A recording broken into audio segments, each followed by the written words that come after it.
नमस्कार, स्वागत है आप सभी का एग्जामशाला के यूट्यूब चैनल में। मेरा नाम है हिमांशु और आज है 24 सितंबर। तो चलिए सबसे पहले हम लोग डिस्कस करते हैं कि आज 24 सितंबर को क्या है खास।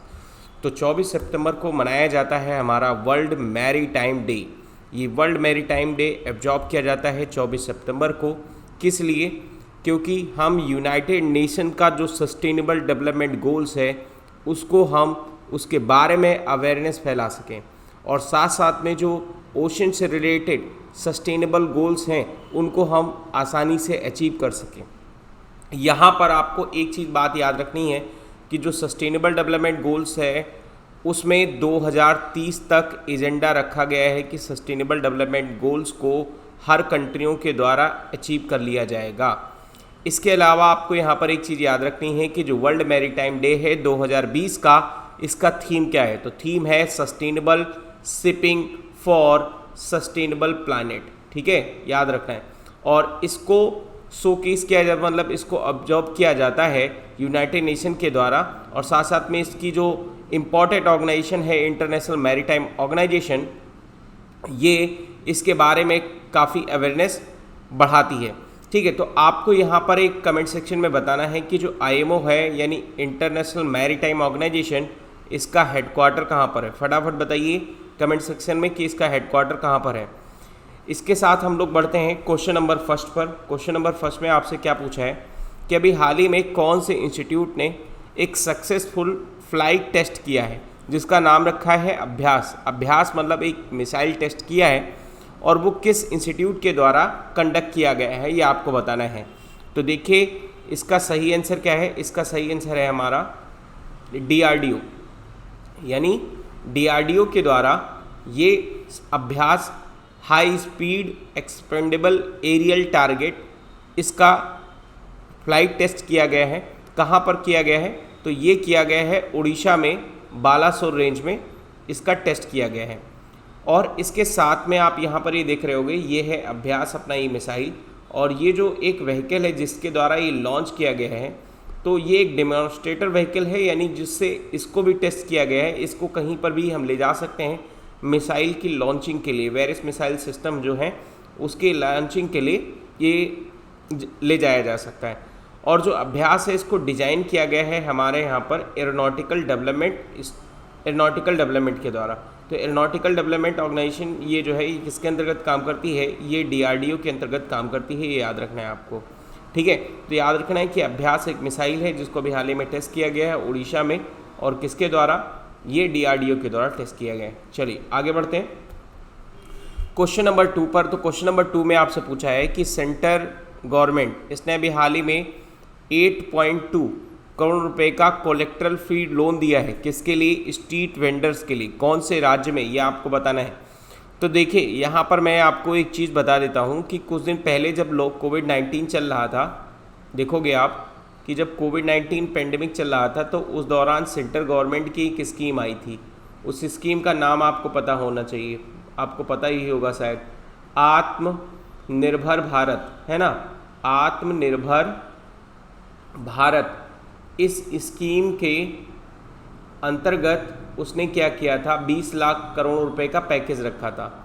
उसमें एक स्कीम लॉन्च की गई थी स्ट्रीट वेंडर्स के लिए।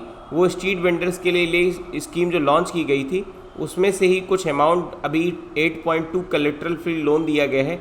कहाँ पर? उड़ीसा में। ठीक है, तो याद रखना है आपको। अब थोड़ा सा इसके बारे में हम डिटेल से चर्चा कर लेते हैं। देखिए जो अभी प्रेजेंट टाइम पर हमारे यूनियन मिनिस्टर हैं पेट्रोलियम मिनिस्ट्री, जिनका नाम है धर्मेंद्र प्रधान, ये अपने उड़ीसा से सांसद हैं भुवनेश्वर से, है ना। तो इन्होंने अभी हाल ही में जो उड़ीसा में 8.2 करोड़ रुपए का कोलेक्ट्रल फ्री लोन जारी किया है। और कौन सी स्कीम के अंतर्गत? PM स्वनिधि, यानी स्वनिधि योजना। जो स्ट्रीट वेंडर्स थे उनके लिए, जो मतलब लिस्टेड वेंडर थे उनके लिए ये लोन स्कीम जारी की गई थी। ठीक है, तो इससे क्या होगा कि जो कोविड-19 का जो पेंडेमिक चल रहा है इस दौरान स्ट्रीट वेंडर्स के पास फाइनेंशियल प्रॉब्लम है तो उसको दूर किया जा सकेगा, जिससे हमारी जो माइक्रो इकोनॉमी है वो सस्टेन हो सके और ग्रोथ कर सके।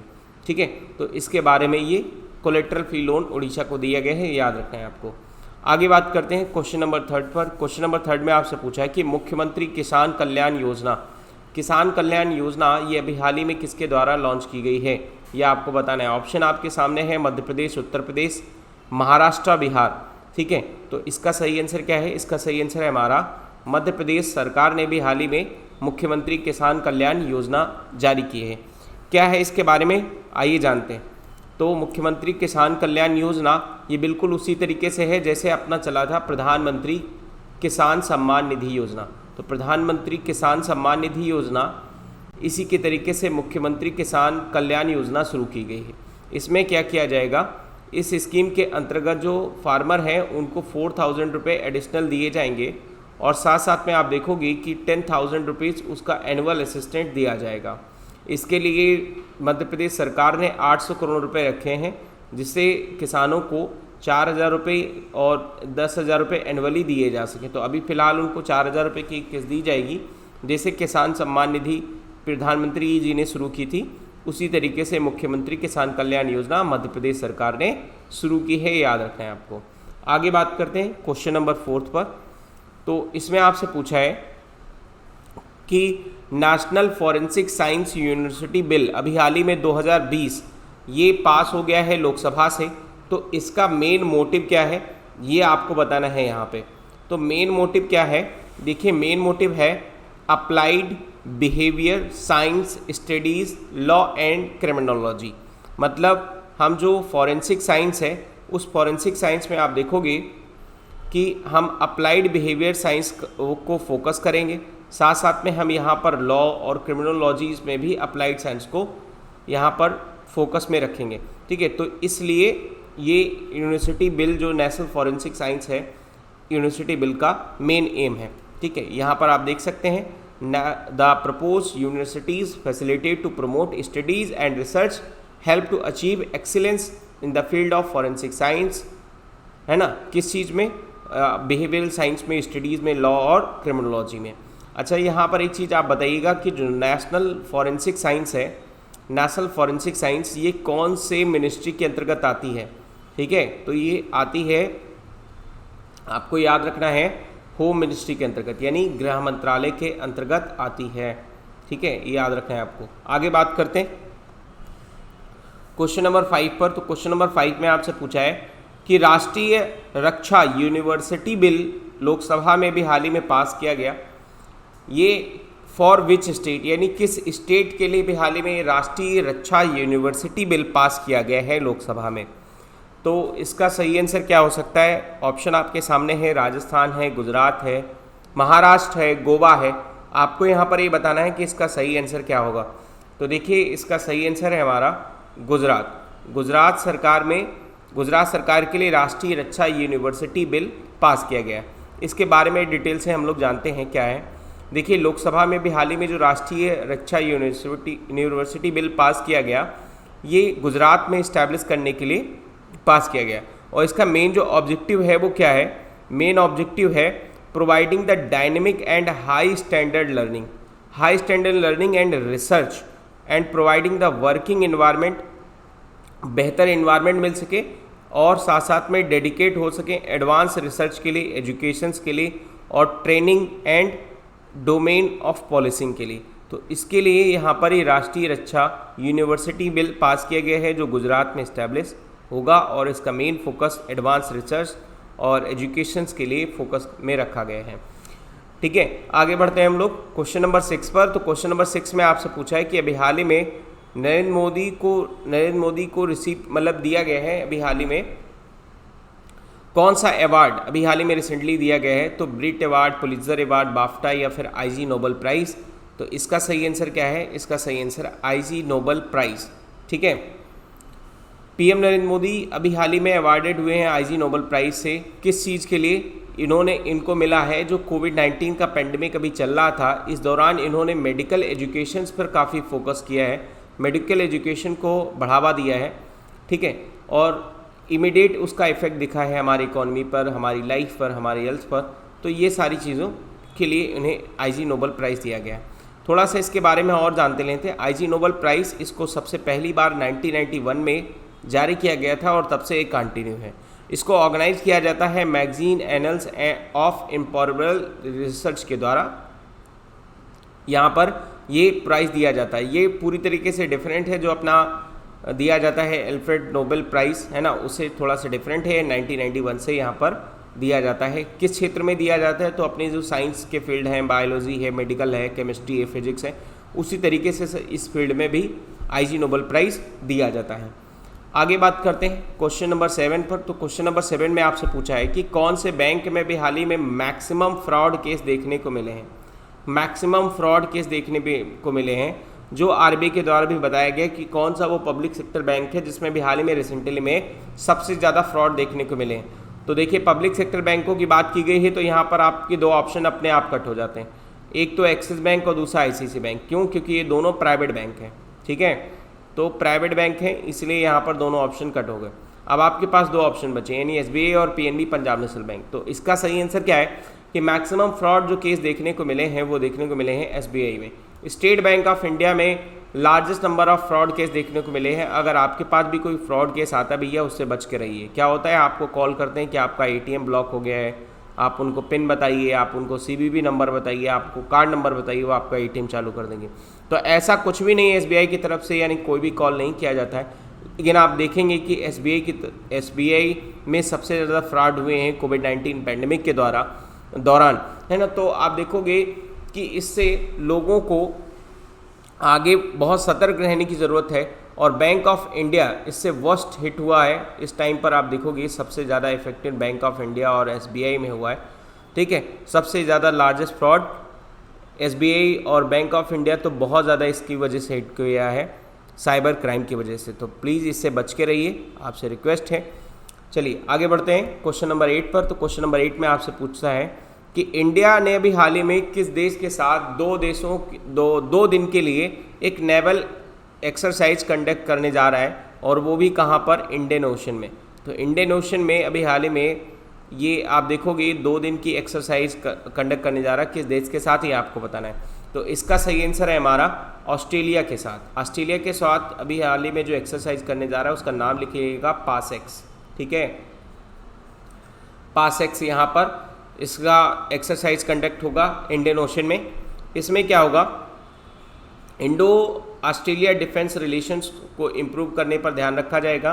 तो ऑस्ट्रेलिया की तरफ से एक वॉरफेयर मतलब शामिल होगा जिसका नाम होगा हमस होबार्ट। ठीक है, और इंडिया की तरफ से भी हाल ही में 2 नेवी शिप्स इसमें शामिल होंगे। एक का नाम होगा कारमुक और दूसरा का नाम होगा सहाद्री। ठीक है, 2 यहाँ पर शामिल होंगे और इंडियन ओशन में आप देखोगे कि 2 दिन का अभ्यास कराया जाएगा। ठीक है, याद रखना है आपको। आगे बात करते हैं क्वेश्चन नंबर 9 पर। तो क्वेश्चन नंबर 9 में आपसे पूछा है कि भी हाल ही में कौन से देश ने ट्रैवल पूरी तरीके से बैन कर दिया है, यानी ट्रैवल बैन कर दिया है। ट्रैवल क्यों बैन किया है कि जो प्रेजेंट टाइम पर आप देखोगे कोविड-19 के केसेस चल रहे हैं। तो कोविड-19 के केसेस चल रहे हैं, इस दौरान आप देखोगे कि ट्रैवलिंग पूरी तरीके से इफेक्टेड हुई है और ट्रैवल बंद भी कर दिया गया है। किस कंट्री के द्वारा ट्रैवल बंद किया गया और किन देशों के लिए ट्रैवलिंग बंद की गई है। तो इसका सही आंसर है हमारा सऊदी अरब। सऊदी अरब ने क्या किया है, जो मोस्ट अफेक्टेड कंट्री हैं जैसे अपना इंडिया हो गया, इसमें सबसे ज़्यादा भी हाल ही में केसेस चल रहे हैं। प्रेजेंट टाइम पर आप देखोगे 1-1.5 लाख केसेस आ रहे हैं लगभग। तो इंडिया हो गया, ब्राज़ील हो गया, अर्जेंटीना हो गया, इन कंट्रियों से कोई भी पर्सन अभी प्रेजेंट टाइम पर सऊदी अरब ट्रैवल नहीं कर सकता है, सस्पेंड कर दिया गया है ना। और ये डिसीजन लिया गया है जो कोविड-19 के केसेस हैं उसको ध्यान में रखते हुए। तो 3 देशों में रहने वाले व्यक्ति इंडिया, ब्राज़ील और अर्जेंटीना के लोग अभी सऊदी अरब की यात्रा नहीं कर सकेंगे। ठीक है, ये याद रखना है आपको। आगे बात करते हैं क्वेश्चन नंबर 10 पर। तो क्वेश्चन नंबर 10 में आपसे पूछा है कि ओ स्मार्ट का मतलब यहाँ पर है ocean service modelling application resources and technology. लिख लीजिएगा कहीं पर, इंपॉर्टेंट है आपके लिए। ओ स्मार्ट का सीधे आपसे क्वेश्चन पूछ सकते हैं कि इसका फुल फॉर्म क्या होता है। तो ओ स्मार्ट का फुल फॉर्म होता है ocean service modelling application resources and technology. ठीक है, ये स्कीम इम्प्लीमेंट की गई है। आपको यहाँ पर बताना है कि कौन सी मिनिस्ट्री के अंतर्गत, ministry of health, ministry of earth and science, मिनिस्ट्री ऑफ एनवायरनमेंट या नन ऑफ दीज। तो इसका सही आंसर है हमारा ministry of earth and science. तो ministry of earth and science इस समय प्रेजेंट टाइम पर है किसके पास? तो इस समय प्रेजेंट टाइम पर है हमारे डॉक्टर हर्षवर्धन, जिनके पास अपना मिनिस्ट्री ऑफ हेल्थ है। तो उन्हीं के पास है ministry of earth and science. ठीक है, थोड़ा सा इसके बारे में जान लेते हैं ओ स्मार्ट के बारे में। देखिए ओ स्मार्ट स्कीम ये अभी जारी की गई थी कैबिनेट कमेटी के द्वारा, 2018 में अप्रूव किया गया था, और ये एक अम्ब्रेला स्कीम है जिसके अंतर्गत अब देखोगे अर्थ एंड साइंस के जितने भी प्रोजेक्ट हैं वो सारे लाए जाएंगे। इसके अंतर्गत क्या होगा, यानी 16 सब प्रोजेक्ट रखे गए हैं और जो ओशन डेवलपमेंट से रिलेटेड है। ओशन डेवलपमेंट से रिलेटेड है मतलब यानी ओशंस में आप देखोगे कि कोई भी रिसोर्सेज उसको एक्सप्लोर करना है, साथ साथ में कौन कौन सी टेक्नोलॉजी नई अडॉप्ट करनी है जिससे हमारे यहाँ पर ओशंस में पोल्यूशन कम हो सके और रिसोर्सेज को हम लोग बहुत ही सस्टेनेबल यूज कर सकें, उसका ऑब्जर्वेशन कर सकें, साथ साथ में हम उसमें बेहतर साइंस का इस्तेमाल कर सकें। तो इसलिए ओ स्मार्ट स्कीम जो एक अम्ब्रेला प्रोजेक्ट है ministry of earth and science के द्वारा जारी किया गया है, ये याद रखना है आपको। और इसकी मिनिस्ट्री याद रखना है, तो मिनिस्ट्री है ministry of earth and science के मिनिस्टर हैं डॉक्टर हर्षवर्धन। ठीक है, याद रखना है।